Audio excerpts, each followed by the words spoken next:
আসছেন আমরা অপেক্ষা করছিলাম রামপুরি গান রামকৃষ্ণপুরি গান রামপুরে রামকৃষ্ণ ইউনিয়নের ভোট দেওয়ার পর আমাদের জনাব আসন বিপুল ভোটে জয়লাভ করে এদেশের কর্তৃত্ব অর্জন করেছে। বন্ধুরা আমার, আজকে বক্তব্যের দিন নয়, সাংগঠনিক কথাবার্তা বলার দিন। বন্ধুরা আমার, যারা ছাত্র দল করেন, স্বেচ্ছাসেবক দল, যুব দল, শ্রমিক দল, জাতি দল, যারা বিএনপির সাথে অঙ্গ সমাজের সংগঠন হিসাবে আছেন, সামনের দিনটায় যে দিন আসছে এই দিনের জন্য অপেক্ষা করতে হবে।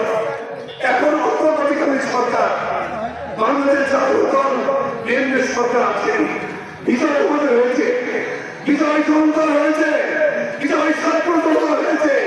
বন্ধু আমার, আরেকটি বিজয় সামনে অপেক্ষা করছে।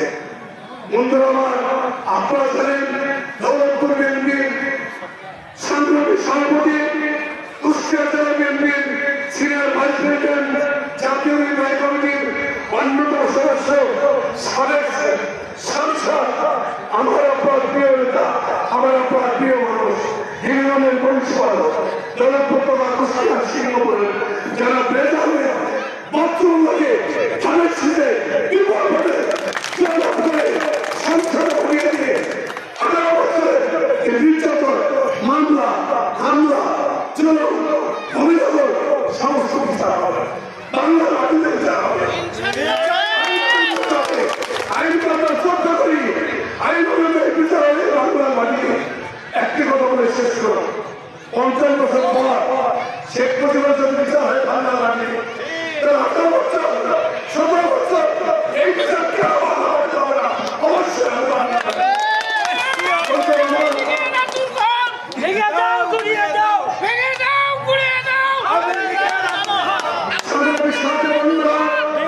আমার বন্ধু, আপনাদের সন্তান, আপনাদের ভাই, আপনাদের বন্ধু আন্তর্জাতিক সাধারণ সম্পাদক রামকৃষ্ণ ইউনিয়ন বিএনপি বলেছে, আপনারা কেউ আওয়ামী লীগকে কোলে করে নিতে পারবেন না, তার সাথে নির্ভর হবেন না, এর সাথে একমত। বন্ধুরা আমার, এরপরে একটি কথা আছে, এই আমরা যাচ্ছি, আমরা হয়তো ভারতে যাব, যেতে যেতে একটা ঝড়, কালবৈশাখী ঝড় উঠে আসলে কি করবে? যেখানে বারান্দা আছে, চালা আছে, চায়ের দোকান আছে, গাড়িটা রেখে আমরা দাঁড়াবো, ঝড় থেমে যাবে, আবার অন্য জায়গায় চলে বন্ধ হতে পারে। বন্ধুরা, বিএনপির অনেক লোক ভয় করে জমি হারানো